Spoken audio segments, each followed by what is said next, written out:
এই শীতের মিষ্টি সকালে খেজুরের রস বা খেজুরের রস থেকে তৈরি খেজুরের গুড়, নলিন গুড়, ঝোলা গুড় যাই বলুন না, পশ্চিমবঙ্গ ও বাংলাদেশের এক জনপ্রিয় খাদ্য।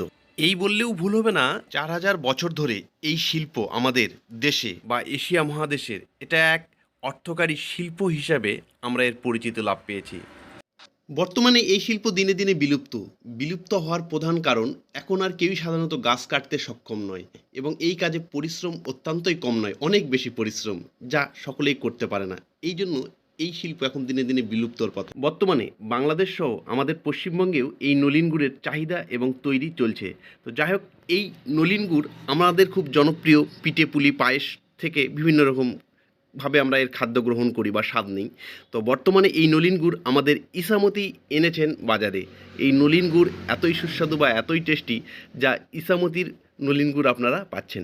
পশ্চিমবঙ্গ সরকার এবং কৃষিজ বিপণন দপ্তরের বিভিন্ন স্টলে এই নলিন গুড়কে পাওয়া যাচ্ছে।